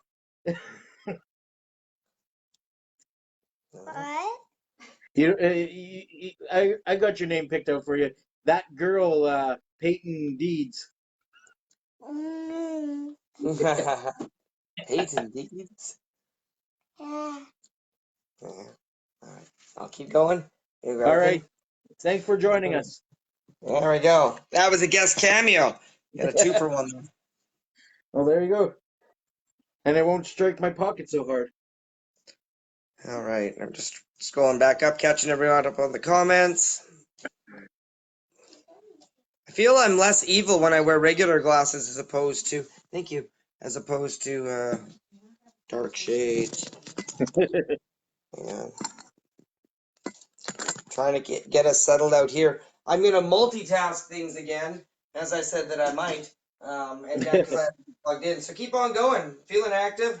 Whole family's invited now. Would you or would you not want to have what WWE had was the King of the Ring? Would you actually have that type of thing for your company? We did actually 2 unique structures. One, we had our I would love to do it. I'm a big fan of tournaments. I'd have to find the right structure. but we did lots of gradual tournaments. One of the things I was really proud of last May when we were first getting towards a champion, we had qualifying matches, and each of them always had a different kind of stipulation or something was building to get people there. And we had a tournament in which they had tandem tag teams, and there was 2 matches and then a finals, and then the winning team, those two would earn singles matches in the tournament, like the singles tournament later on. So they had this tag match where the concept was each of them was trying to just go. So it was neat because we had constructed it with the same 8-person general King of the Ring style, but and still in the end though we picked 2 people out of it, and then we went that way. And then of course we did singles to get to a final 4, and then we did a final 4 where it was pinfall, submission, or over the top rope elimination to crown the champion as well. So I like the idea of doing it. Sometimes I like just the generic quarter semis and you're done, but I do like ways when they mix it up and make variables, or sometimes have a 3-way match at the finish rather than a one-on-one. Tournaments really give, I think, fans an opportunity to see all the different dimensions of somebody who can work in a ring. It shows that they can go the distance. They can keep your attention, and it forces the performer to show you that they can dig deep and not just have the same stale routine. So yeah, I Kind definitely of like the stale routine of brother, brother, brother. brother. Have you been talking to Matt from the beginning of the chat? No, I was referring about Hulkamania. Oh yes. Well, Matt's a big brother guy, that's for sure. I'm pretty sure every second word is brother or brother. But Matt, if you're still watching out there, actually no, I'm not going to go back to you because I can rant for hours. um, have you ribbed any of the Hall of Famers that come through your town? Like, Um, no, I mean there was the unintentional Rikishi rib, of course. That there was the without the stairs, or that wasn't really a rib though. I wasn't really ribbing them. No, I don't think I have. Just spent some good time with a lot of different people. Like just good conversation. We went on the road with Val Venus and the Godfather for a couple of nights. Well, they did Invasion Championship Wrestling, and then they did an ECCW show. Being around the same locker room. Anytime there's a name around the locker room, as they call them, it's just a learning experience. It really is. Mick Foley, I've had the pleasure of being around a few different times. We did, I know he did his comedy routine in New West, in which he invited us to come backstage and hang out with him. And then he had did Invasion Championship Wrestling as well, and yeah, they're just all good. No ribs, but just a lot of knowledge just watching them. And even if you don't even do much more than have a conversation with them, just being around them is you learn. You learn a lot. me and I met Ron Simmons in Brandon, and then I met him in Dauphin, and then I ended up going out to Golden, BC, and he looks at me. He's like, "What are you doing here?" I'm like, "Oh, I came to help with the show." He's like, "But don't you live in Manitoba?" I'm like, "Yeah." He's like, "You must really love this company." Yeah, I'm well, and like, that was I have to say, like, I see that kind of heart and tenacity in a lot of people. Right now, I definitely have to say that from the Okanagan, Charlie and Justin Sider, and even Sky, who is gonna, she's a prodigy, but she's in her teenage years, so she's gonna take a little longer to get there before she gets to work. But I mean, they're showing that kind of tenacity, and there's a kid named Max out from Vancouver Island who does the same thing. Who he's up in like he will find his way down, ferry across, and then commute up for 4 hours to literally just film or do security or set up a ring. And that's the kind of work ethic that we were taught in the business. Like, nowadays, like a lot of people won't show up if you're not booked or you're not invited. I think I've learned from personal experience, showing up is the first step. If you show up and you work your ass off and there's a spot, you're already there and there's an opportunity for you to run with something or learn from it, or people see who you are and you get to introduce yourself and you get to network because it's a business. I miss when people would pay those kinds of dues. Then, they're doing that now. Like, I know, like, there's a lot of travel for training. There's a lot of effort, and I've been appreciated. I wanted to give out some shout outs to those names because those are the kind of things that I appreciate about it. I think what really got me mostly in the door with Canadian Wrestling Elite is I was living in Dauphin at the time. I would travel the 4 hours to Winnipeg, uh, like every 2 weeks, and do a show with them, like just to jerk the curtain, set up the ring, help out backstage, make sure that the wrestlers have water when they come beyond the curtain. It's just like just and I think that's what pretty much got my foot more in the door with them was just doing that and helping them out. You know, and doing it pro bono, which I, which was pretty much probably like holy shit, this guy actually dedicated for the business. So why not have him help us out and be part of the company thing? Yeah, never hurts to take that initiative. Oh yeah. Like so, if anybody knows anything about the business, and they want to be part of it, just even to show up and ask them, hey, do you need a hand or anything like that? They look at you and be like, yeah, sure, we could use a hand, and like I did that with Danny, and Danny ended up saying, I helped him with, I think it was like 4 or 5 shows before he offered me a free ticket to every event he had. Like you come help out, you could come watch the show for free. Yeah, that's good. Well, yeah, and helping out, and then you're part of that family, and you get to be around the wrestling experience, right? Oh yeah, I actually uh, joined him on a tour going up north in Manitoba. His small little tour went before he got to this big one, and it like it was with Carlito, and I'm just like, wow, he's really trusting me with into his baby here, and then. I started traveling out west, and that's when I met you guys, and I'm like, wow, there's like all these people out here like that loves the business as much as I do, and like that's when I just met you as the ring announcer at the time, and I'm like, look at this scrawny bald-headed fool that and then all of a sudden You realize there's more context to me, and now the other one's in your mouth. Ah, I see no what's going no on. no no no, hey, you didn't let me finish. I know I didn't. Go And ahead. I'm like, after I met you and you showed me respect, I'm like, oh shit, I better take back what I said about him. And I that's why every time I see you or talk to you when we were at the show, I showed you the most upright respect because you showed me that respect even before you extended your hand and like, hey, I'm Danny. It's like, oh, hi, I'm RTD.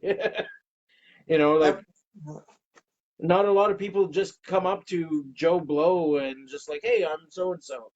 But you were the one. It's like, oh shit, I better retract my statement of him being bald. That's all right. It's bald. It's not declining.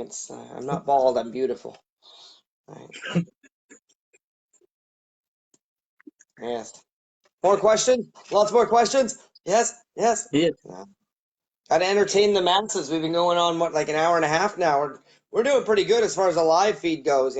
Some go silent after 10 minutes, so at least we're still talking. We barely yeah. scraped the surface. You might need me back for a 3.75. Who knows? I might get. Well, when I was in talks about bringing you on tonight's show, I was actually reaching out to Martin Payne to Nice.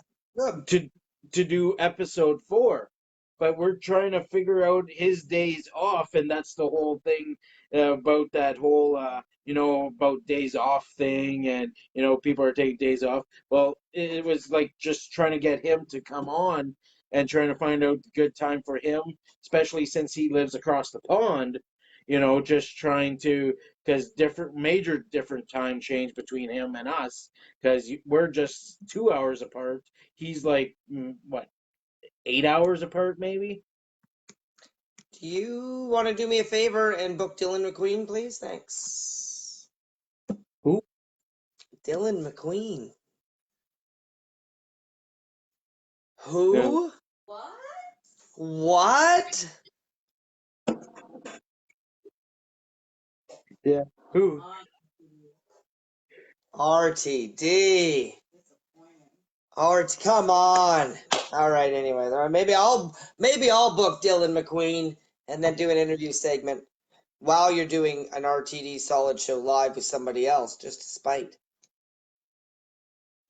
Well, You go I ahead. I honestly don't know who that is. Danny had brought him through. They came up from America. Him and Jason Kincaid and Sigmund and Brad. Eating away at my. I think I want to say John. Like he got a really good look to him. Very classic wrestler look. Very well rounded. Anyways, a whole bunch of people came in, but it was great. Yeah. But they came up. I want to say last year. But either way, we had a 10-man. We had we did a couple days on the road. They were a fun group. And Dylan McQueen is absolutely killing it down there in Tennessee right now. I believe Dylan McQueen. Yeah. Well, is he on your Facebook? Yes. Well, and he should be on yours, considering that he was up here. CWE. You're supposed to know everything. You're the broadcast journalist, podcaster guy. I have people for that. Hey, had a cameo. You want a cameo? Come here. Brad Thomas. Thank you, Brad Thomas. Oh, and this is the bigger kid. Hello. Hi. You're on Facebook Live.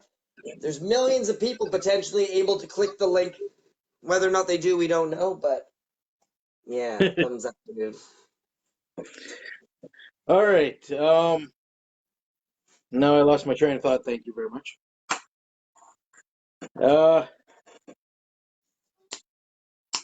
Anybody else have a question while I get my train of thought back? How am I doing? I'm doing good. I always have the gift of gab. The guy who never stops talking, never stops ranting. Well, that's why I say you're the best promoist out of BC. So how are you gonna so what are you gonna do with this? Is someone gonna join us live, or you want to have somebody cut a promo and then comment promos on your page? Like, do you have a system set up for this? Because I don't think on this Facebook Live you're gonna be able to necessarily have someone promo battle, but you're gonna have to take a look at a variety of videos and stuff, right? What I was going to do, I don't know if I'm able to do it now, but I was going to, if they would be showing to share their video, I was going to click on them, and it would have probably replaced you or replaced me, but have them shoot off a promo, then quickly switch over to you, and you're gonna complicate my Friday night. You're gonna figure out a way. You got to figure out a smoother transition than that. well, yeah. We're almost the length of a pay-per-view here, kid. Come on. No, just kidding. What are you talking about? Yeah, just bug you. Tony had another question here. When did you both join wrestling? You're up first, RTD. You go ahead.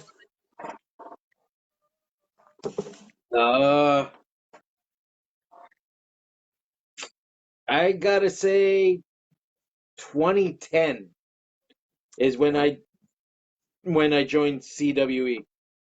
Oh, that's a good chunk ago. Good. Yeah. So 10 years I ago. started first dabbling um with training back in 2002 and drifted in and out, and then my first match officially after a full curriculum of training was 2007. Yeah. So You're nearing an old 20 man. years since I first stepped foot in the ring to do anything actually professionally wrestling related. And but I've been an active competitor now for what is it, like 13 years or whatever. So You have a least favorite opponent? least favorite. Yeah, without burying people, because we're not burying about who the worst opponent in the ring is, the least favorite opponent. Hmm. Junior. Yeah. For those who know Junior, you know Junior. And if you don't know Junior, you don't know Junior. But either way, Junior. Just Junior. It's Junior. He could be whatever. He could be a variety of different names. Nate Daniel, Nasty Nate, whatever you want to call him. The other Okay, lumberjack. I remember my question now. Every time I was talking to you and Scarlett, you guys kept on talking about Marty Sugar. So my mind works in mysterious ways. I work at a 7-Eleven, Mm-hmm. and somebody's like, "Yeah, I'll take some sugar." And I just looked up at them without missing a beat. I'm like, "Marty Sugar?" Well, that's good. At least that now that we've said Marty Sugar, that's what's stuck in your head every time you use the word sugar. That's but and you're popping them good. Are you want to Uh, know something about Marty Sugar or yeah, whether or not he's sweet or what's the uh, probably both. Uh, working with Marty Sugar is, is it a good time or is it a bad time? Like, I have a good time. I have a good time. I've known Marty for most of my career. He ended up being my second match actually. And the first time that I ever did any kind of a mini tour, which was like 8 shows in a row. A lot of it was spending time with him, and that's where we really bonded over the interior hell tour, as we called it here, because it was a bunch of small towns, but it was all in BC. So it was our interior hell because we went through a variety of things. So um, I think it's love hate. I think if you show respect to Marty Sugar and you show up and you do your job and you put over the shows and do the things that you're asked of as a worker, you have a great time.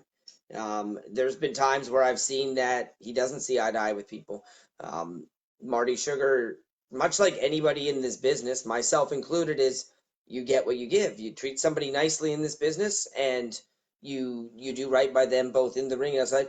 You'll find that whether it's Marty Sugar or anybody else, you'll really, you'll be fine. But then, it's different. It's how you perceive it. It's different. Like I've seen people have horrible situations with everybody, and then I've also seen them be good. I like working for Marty. We have a very unique relationship. I think that he's got shit on far too much over the years, considering how much opportunity he's provided.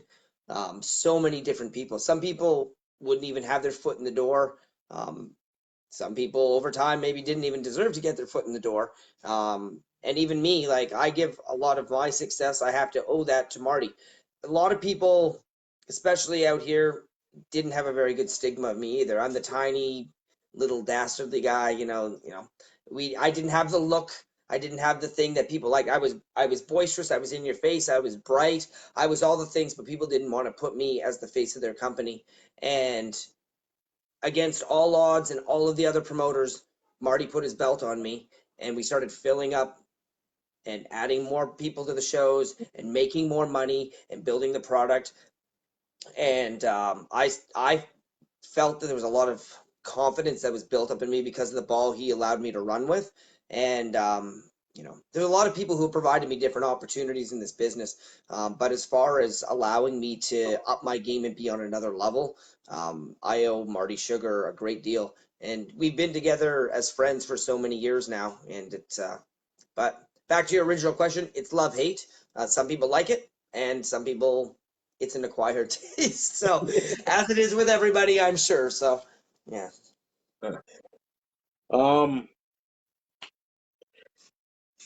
So let's just say you, Marty Sugar, if you guys had a match today, Yeah. In a hardcore match, who would win? Me. Of course. I'm always going to bet on me. And he would probably bet on him, and then we would just have to see what would happen. But if you say me against anybody, I'm going to pick me, because in the end, if I don't, what kind of confidence is that really that I just went on about?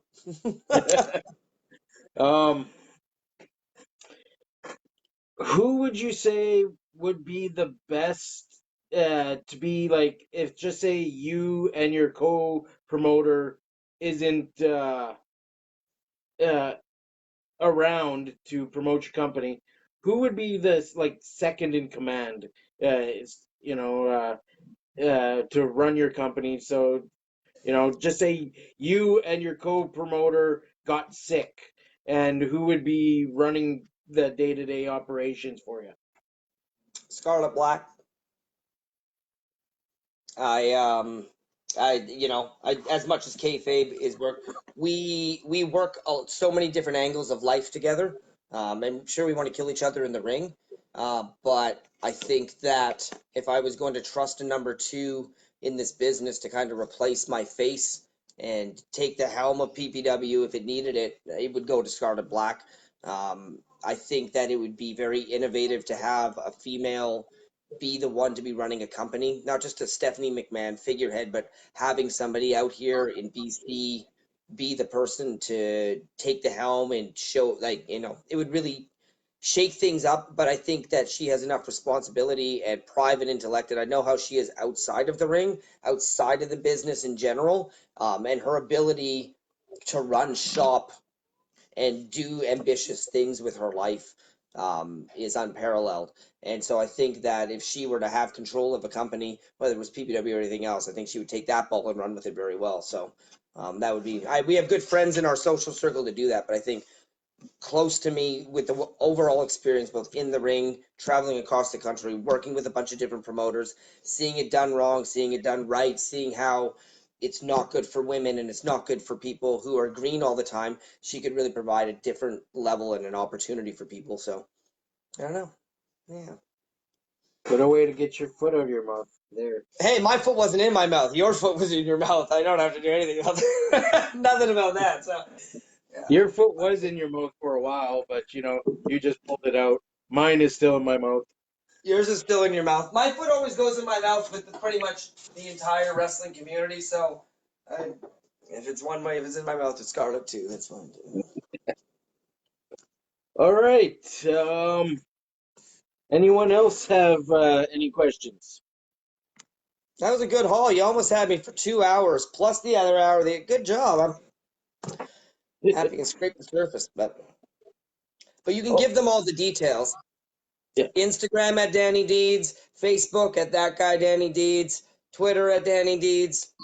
There's a YouTube channel. I'm all over media. You can watch me engage. You can ask me a bunch of other questions. You can take a look at Pacific Pro Wrestling. It's the same thing, PPW Canada, all across the board on all of the media things. Hopefully we'll start up again next year. We got a bunch of dates that might potentially happen it really all depends on COVID as we go. And then as for me, I'll just keep hyping. I've got a lot of stuff coming up. You think Stun You was great. You just wait until you see the next few songs that we've already recorded and laid down tracks for. Thanks to at His Art Burns, Adrian LeBay. He is a creative wizard, and he's been orchestrating, putting things together, creative efforts. Dylan Murphy, who you've seen pop up on here too, he's a creative genius. He's been contributing so much behind the scenes to build it, and I want to credit those people too, right? And Scarlet Black as well too, because not just with PPW, but with my everyday life, and even just building my brand in the last few years. It isn't just me. I mean, I rely on the fans and we build other things, and I'm a loudmouth, but I have a very good support network that has helped me and said, hey, think outside the box, and hey, do this a little bit differently, and hey, maybe, and if it weren't for those core people there to be there and bounce off, I probably wouldn't be continuing to gain momentum the way I was. So I do want to say thank you to them for that too, because it's not just me making me anymore. It's all we're all making each other, so that's good. Um, now, who wants to do the promo off? The promo off. I honestly think pitching to you this idea right here right now. Now hear me out. I know you want to do this promo off, but I think there needs to be I think you should almost do something where you post it and people comment their promos, and then I could even respond to those individual promos, and you could judge or pick out maybe take a look at them all, create a finalist system, and then we could that way, because I think if you were to try to muddle a bunch of people into this, it might get a bit confusing. But I know that there's probably going to be quite a few people who might be maybe interested in putting me in my place vocally. So I'd be happy if you want to get innovative off the live chat. You can mess me. You can figure something out because I'm sure somebody wants a gift card. I know all these PS5s are going everywhere for half the world, and half of us are going to have to sit till next year to get them, or Xbox. So I don't know. That's my suggestion, but. Whatever you want, RTD. Whatever you want. Actually, you came up with a good idea. In the comments below, upload a video, a promo on that guy Danny Deeds, and and Danny Deeds will promo you off that. I will. But I won't stay on the duration of this evening and continue to promo. I will continue to razz you because now my life is going to be social media. Without wrestling, all I'm going to have to do is rant at the internet until I can get into a ring. So, well, in my eyes, you are the internet champion. Well, thank you for that. And if you want to tell the Big West wrestling fans, you could tell that stiff drink Justin Cider that Danny Deeds is the rightful internet champion. Tell them all. You could tell Danny Warren to put a t-shirt.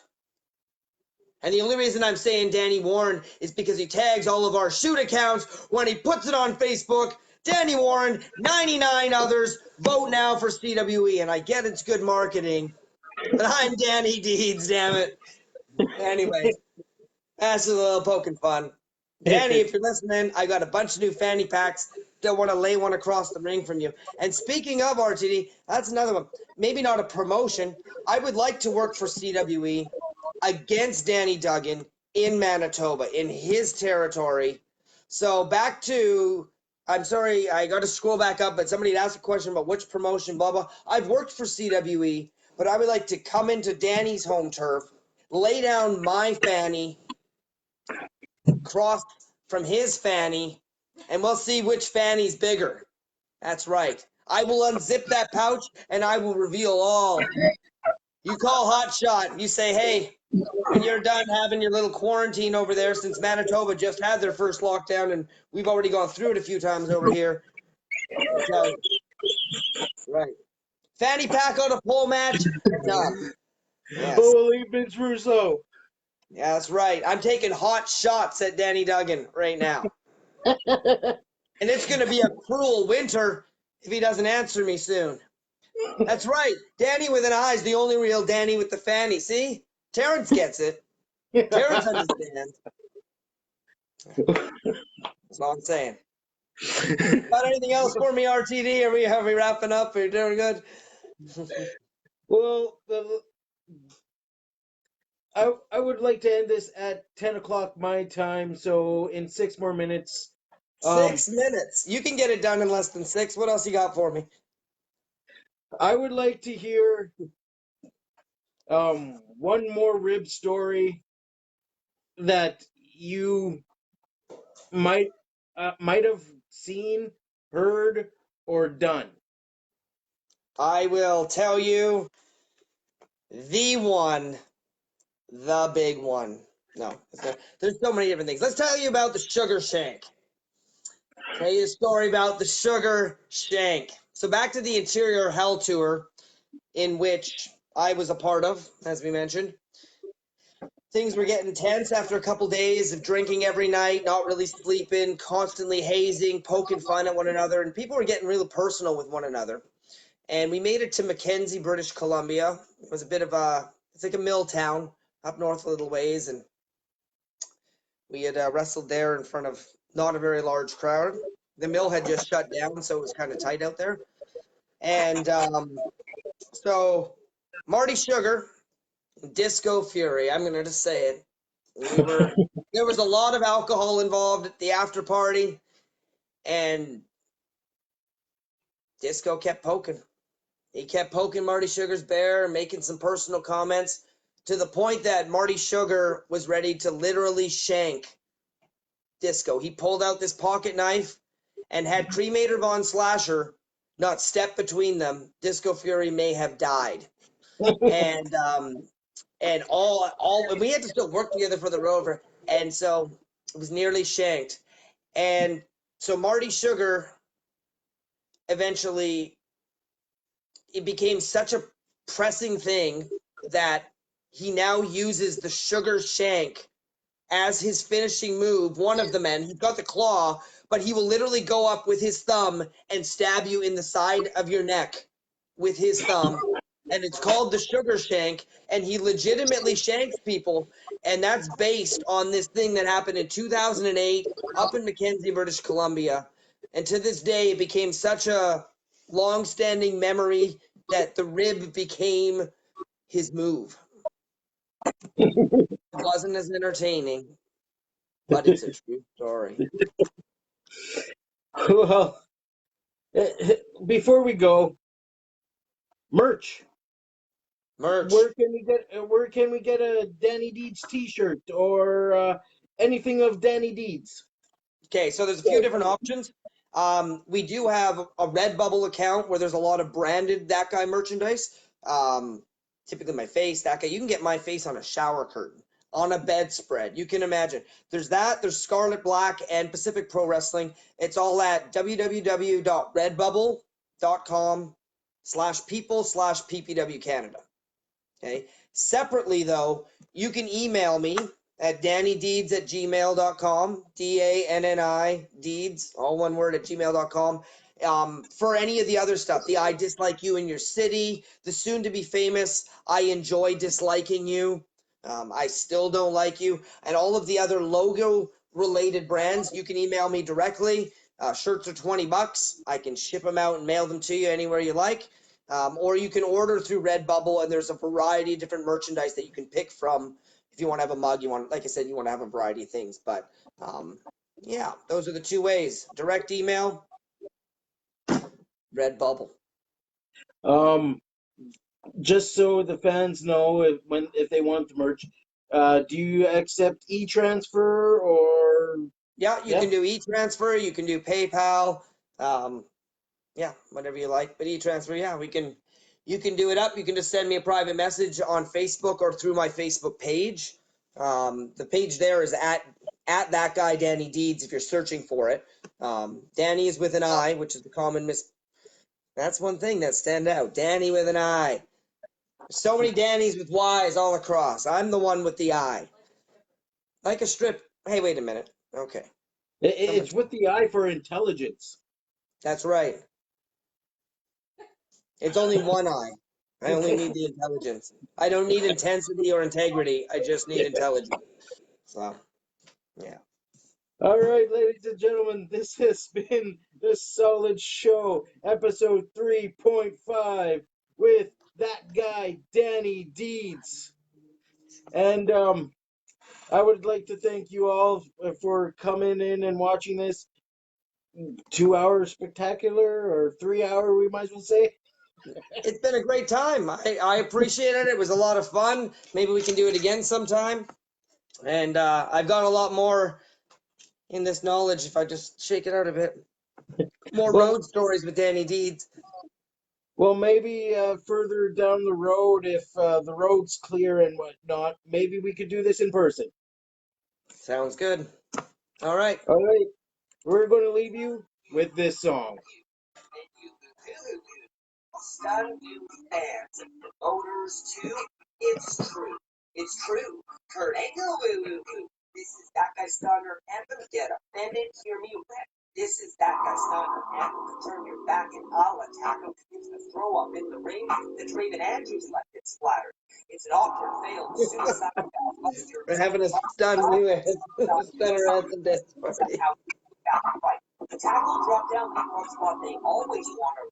So the loud fans just annoying. Try to move me, then say stupid. Put Starlet right through a table, left the spine all convoluted. And the pre-move is a big gender neutral all pro team. Stun you. And you. And you. I just stuck. He loves this song. 1, 2, 2. All right, ladies and gentlemen, thank you very much for coming and watching us. On the final note, just want to say, keep it solid. Good night.